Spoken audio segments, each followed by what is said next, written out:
Olá, você já se sentiu culpado por pensar em institucionalizar o seu idoso familiar? Se a sua resposta foi sim, esse vídeo é para você. Bom, é muito comum eu receber esse tipo de fala das famílias que procuram a nossa casa. Mas hoje é preciso deixarmos a culpa de lado ao avaliar as opções de moradia para o seu idoso familiar. Além disso, é preciso também aumentar a quantidade de informações que você tem a respeito do assunto. Afinal, qualquer que seja a opção, ela sempre vai trazer prós e contras. É fato que institucionalizar um idoso familiar não é uma decisão fácil. Optar por uma instituição de longa permanência para idosos, o que a gente conhece hoje por ILPI, envolve alguns aspectos importantes, como necessidades físicas e emocionais do idoso, até porque isso é o que vai determinar a escolha da instituição mais adequada ao perfil dele.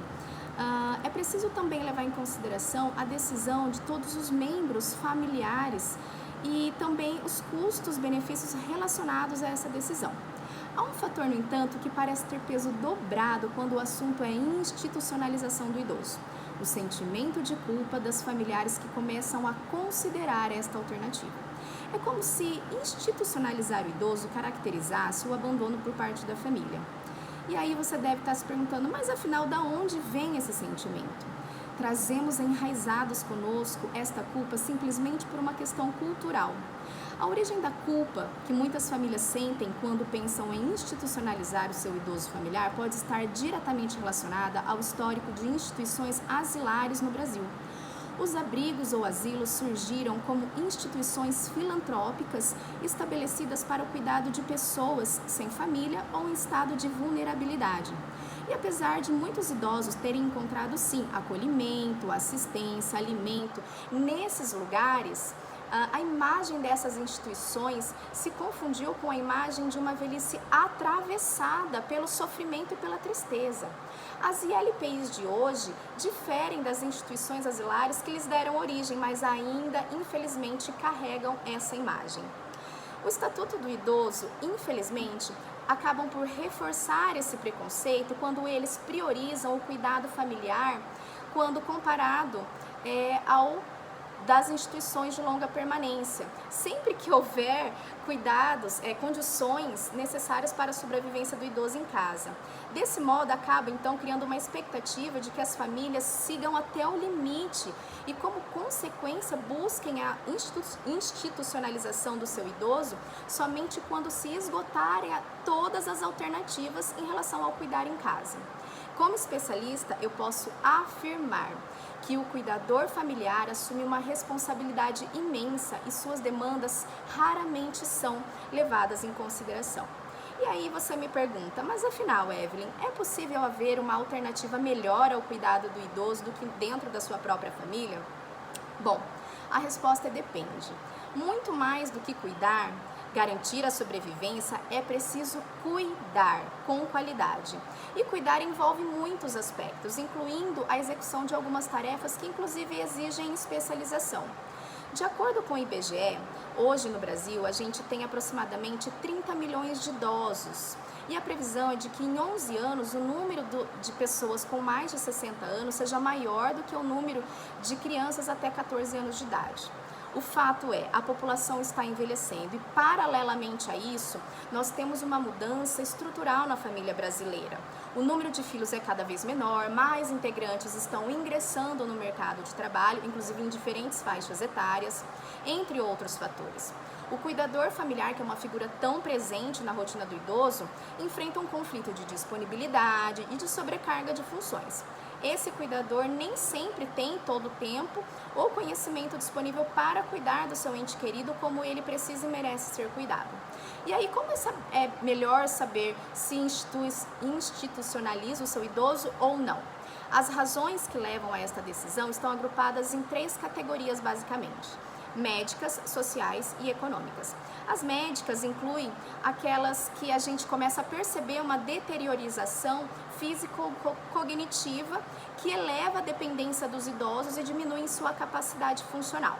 As sociais decorrem dos estados de solidão, carência familiar, carência do círculo social, desintegração da família e até o esgotamento familiar, que acabam por interferir na atenção às necessidades do idoso. E as econômicas são aquelas relacionadas à perda do poder aquisitivo, incapacidade de gerir as suas finanças, impossibilidade de se alimentar, por pagar serviços, ter moradia, entre muitos outros fatores. A certa altura da vida, para garantir a qualidade de vida do idoso e minimizar os riscos de internações desnecessárias, é necessário dispor de uma ampla gama de serviços multidisciplinares, como terapia ocupacional, nutrição, fisioterapia, enfermagem, dentre muitos outros serviços e atividades.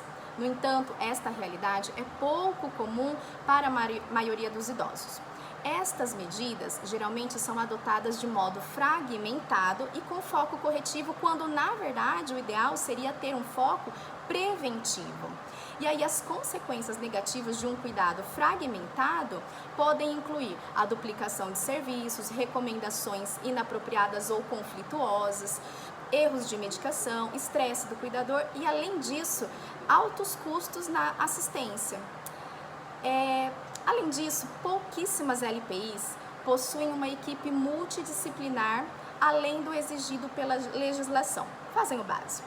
Nós aqui da Vila Amor fazemos questão de trazer os melhores profissionais e a mais completa equipe multidisciplinar para o seu idoso. E afinal, então, o que você pode esperar das ILPIs? Uma instituição de longa permanência para idosos é um local destinado à moradia permanente ou temporária para pessoas acima de 60 anos. Para saber se determinada LPI é a mais adequada para cuidar do seu ente querido, você deve avaliar em que condição funcional ela se enquadra e verificar se a instituição está bem estruturada fisicamente, avaliar se tem um projeto terapêutico para cuidar do seu idoso e se ela, inclusive, está legalizada perante a vigilância sanitária. Fora isso, são questões básicas. Ela precisa te garantir o exercício dos direitos humanos, identidade e privacidade do idoso, promover a integração das pessoas idosas, garantir e incentivar relações intergeracionais, promover a participação da família na atenção ao cuidado do idoso. Então, a família, ele é um sujeito ativo na manutenção e na proposta terapêutica feita para aquele idoso. As ILPIs de hoje precisam desenvolver palestras, eventos que possam aumentar o conhecimento da família e da população senil. Nesse momento, então, em que se preza pela qualidade de vida, se faz necessário enxergar as ILPIs com outros olhos. E não esquecer que, ao considerar o aumento da qualidade de vida do idoso institucionalizado, o envolvimento da família continua sendo fundamental. O círculo social desse idoso deve acompanhar com proximidade o envelhecimento, fazendo com que ele se sinta protagonista e ativo, ao invés de invisível e abandonado. Eu quero agradecê-los pela atenção e qualquer dúvida eu estou à disposição. Um grande abraço.